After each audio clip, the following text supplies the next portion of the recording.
Hey guys, you're listening to Vol. Played another game of Infinity, of course.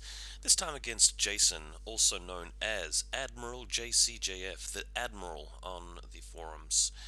It's been a while since we had a game against each other, so it's time for another one. We're trying out Engineering Deck, a mission I've played a couple times before, but it'll be his first go at Engineering Deck. And I won the lieutenant role, so I chose to pick deployment side. I've taken the table opposite in this photo. Haven't deployed my guys yet, although you can see the Admiral's forces at the bottom of the photo in the deployment zone there. So he has opted to go for first turn. An interesting choice. It means it's harder to win on scenario because you just need to get 3 of the 5 consoles to win, and allowing your opponent to sweep in on them in the final turn is a bit easier because you can either take the 2 on your side plus the middle, or the 2 on your side plus one of your opponent's ones. Also, he's running a list which doesn't have too many fast attack pieces. There's no tag, there's no bulleteer, nothing like that. So it'll be interesting. I should be able to hold out considering my 18, 19 auto list with Guangxi and so forth. So there is that. I felt with him going second, it would have given me a chance to move up and get it entrenched and get Guangxi in the right places, but I would have had a harder time winning later in the game unless I'd actually killed a lot of his troops. So we'll see how this plays out. I'm not too sure if you guys can tell from the photo, but there's a link team with Fusiliers, including a missile launcher to the left on that smaller building. There's a Pathfinder drone bot on either side of the table, and there are 2 divas on each side of the table. This is NCA. He's also got an engineer and doctor well at the back behind the crates. By the way, have a look at my awesome new satellite dishes, which I've assembled from MDF that are hanging out on top of that large box in the center and on the building at the top right. I'm really happy with them. The next image shows you my deployment. So, bottom left, we've got the Crane rank Imperial Agent in the Celestial Guard link team. So it's Crane, Hacker, Sniper, Guangxi control device with smoke, and the lieutenant combi, and then they are surrounded with their bodyguard Guangxi, there being a lot of them. On the other side of the deployment zone, we've got the Rui Shui, we've got the Sofitect's Yudbot helper, we've got the other control device on top of the building, and then we've got the rest of the Guangxi.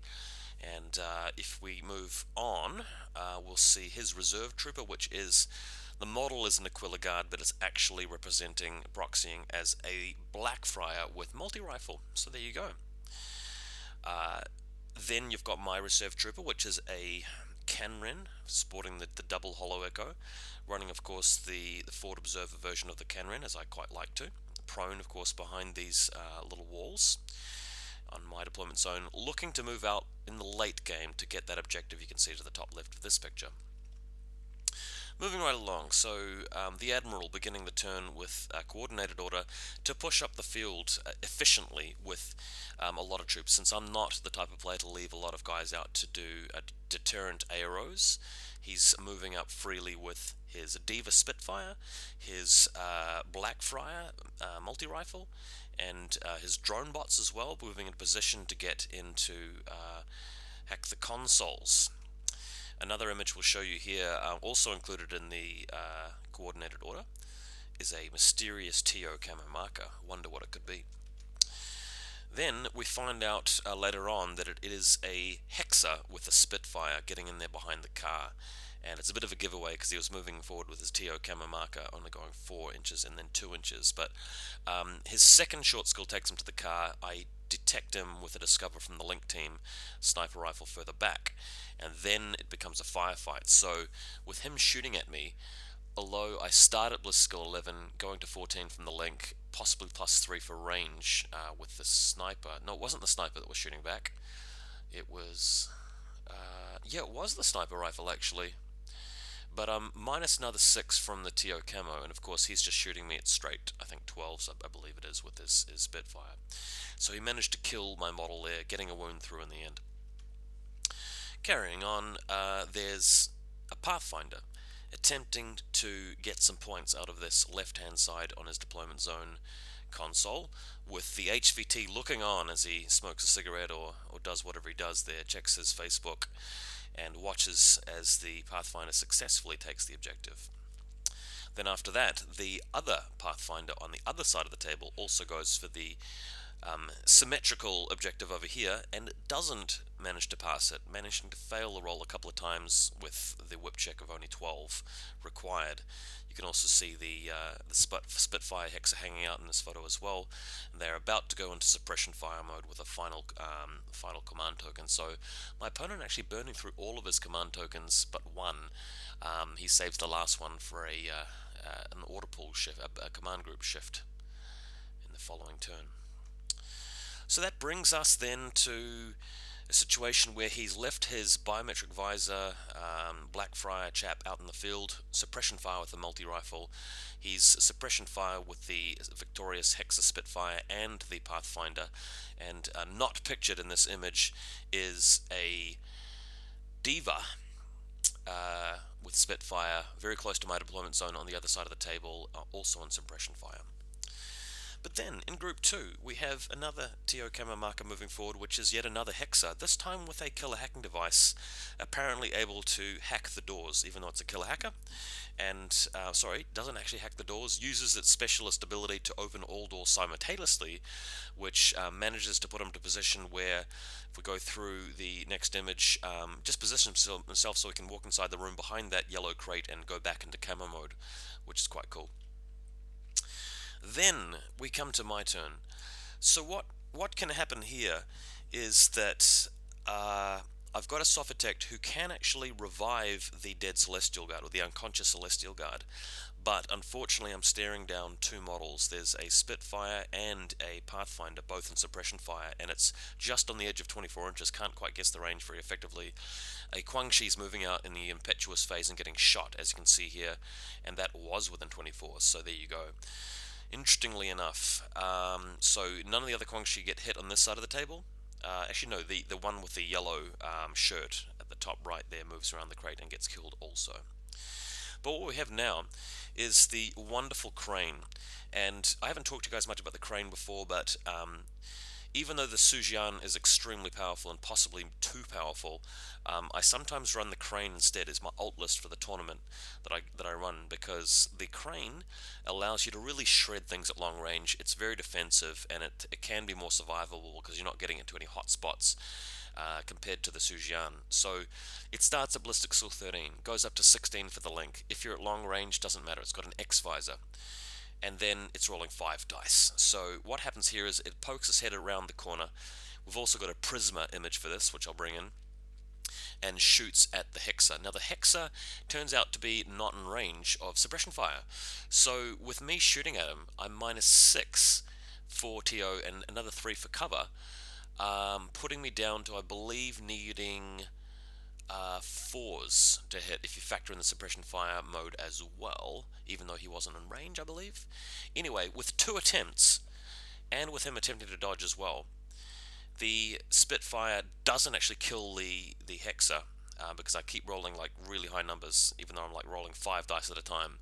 After a few orders spent, though, I finally managed to nail him, and then of course he moves out from behind the hollow projected, well, the more opaque billboard, and shoots down the Pathfinder as well, so eventually getting the job done, allowing me to move in with the Sophitect and heal the sniper. Sorry, that's why he needed 4s, because he wasn't getting +3 for the 5-man link. He was only getting the +1 burst because it was a 4-man link. But now we're back to 5-man link, considering that the Sophitect has managed to move over there.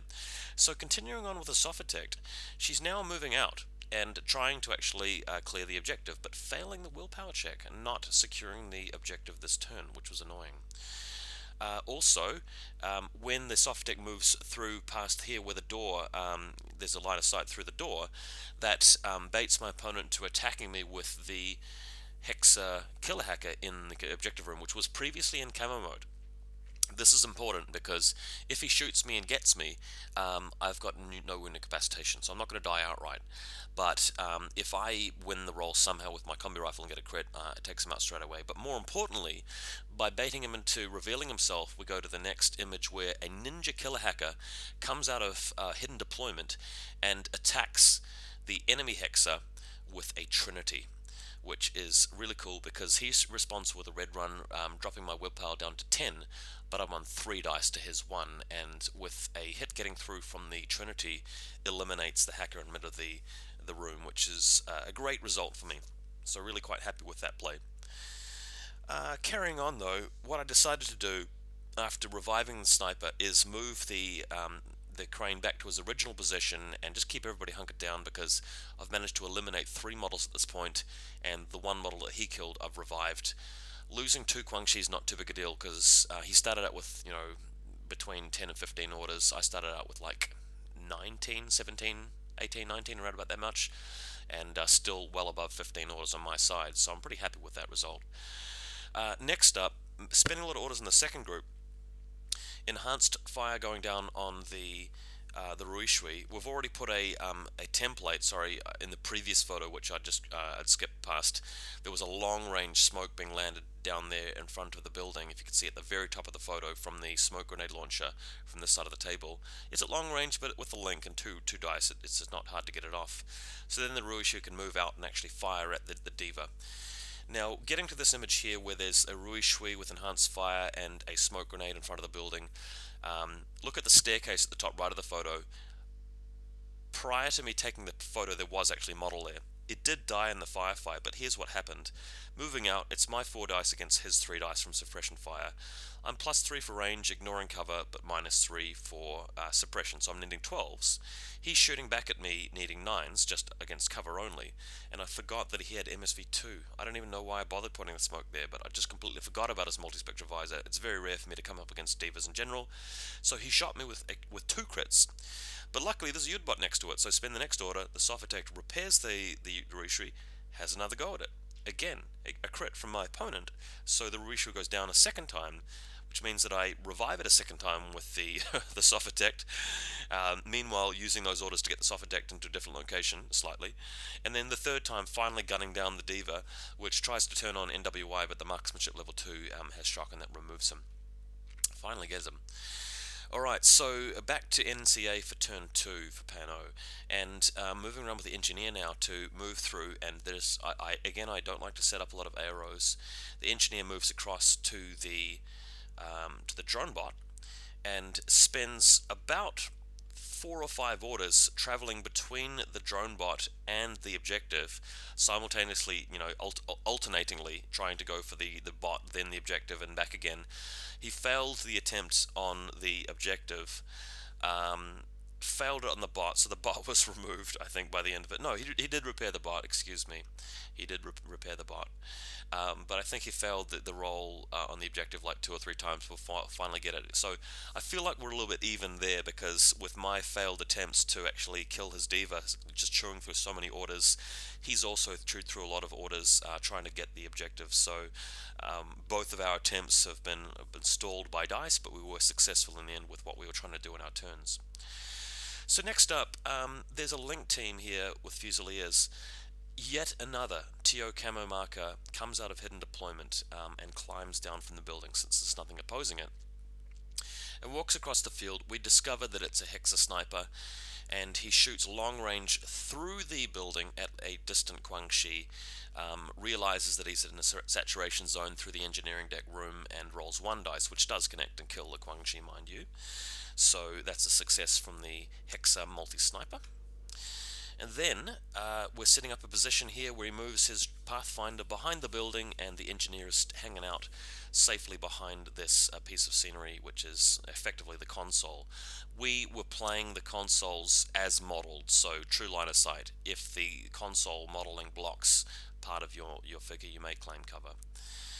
Alright, so back over to me. Trying a maneuver now where I'm moving around the back here with the crane, and although you can't see it very well in the photo, there's going to be a line that the crane can draw from behind this green U-Ching shipping container through past the ejective room, and just slicing a line right through to where the black fryer is situated.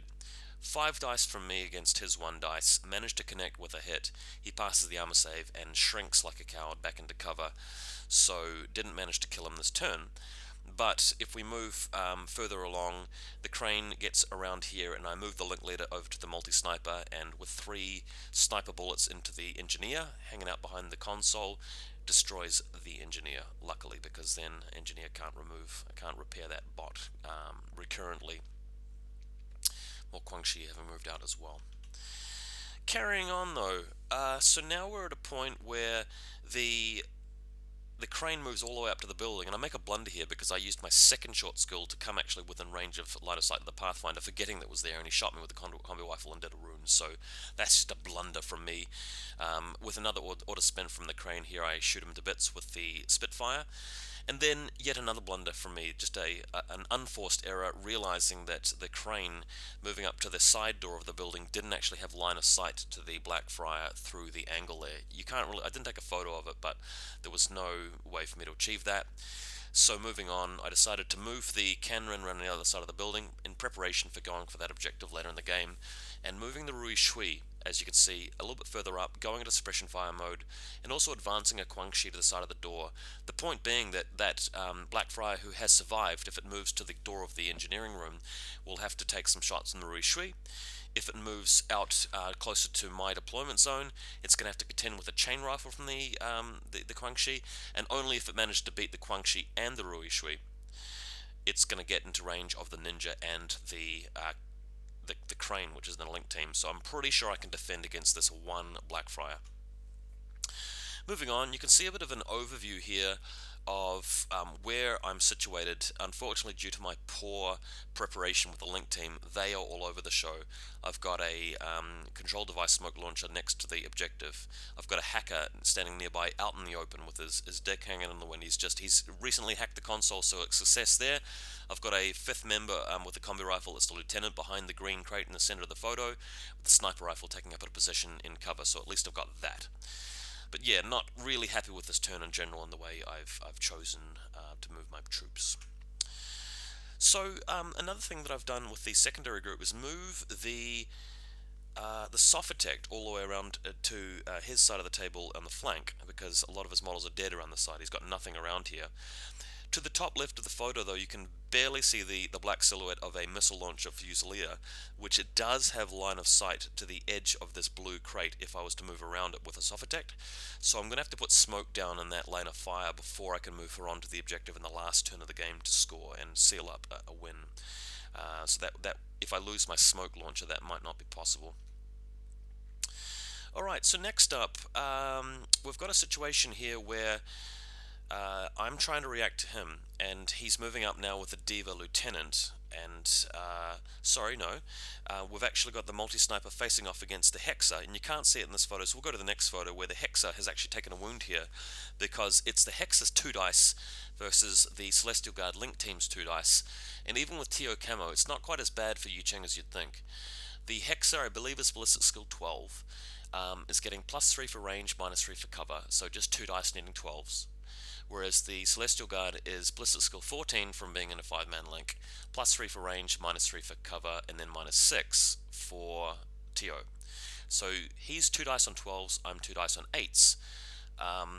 He's really not got a huge margin of comfort there, and as it happens, does take 1 hit and loses the face-to-face roll and dies.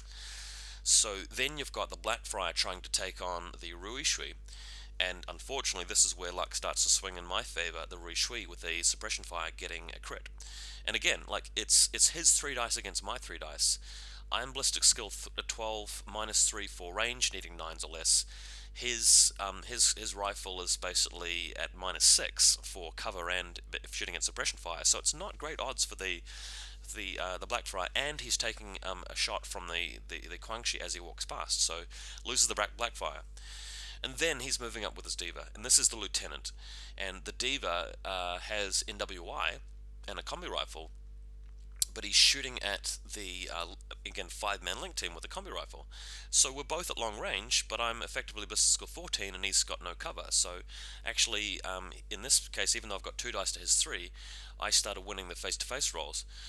Looking back at it, what I would have done differently had I been in the situation again would just have been fire smoke grenades down, because I think that in his active turn he had better odds of actually dropping my model, given that he had, effectively an extra wound for that, and he's rolling 3 dice.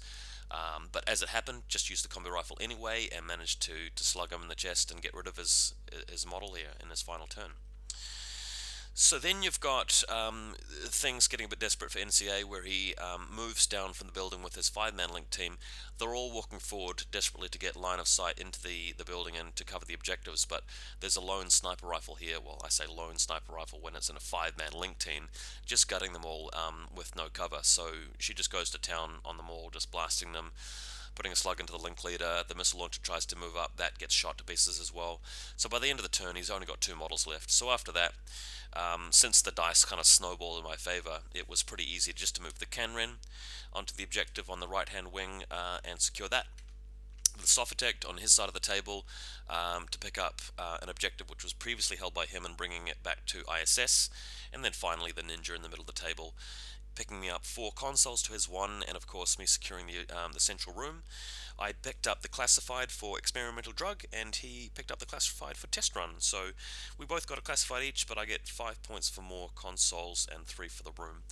So that was that. Hope you guys enjoyed this game. Interesting lists. Have a look at the link in the video description. I'm going to put a forum post up just making a comment about the lists as well. So have a go at checking that out if you like. But anyway, thanks for listening and watching. See you next time.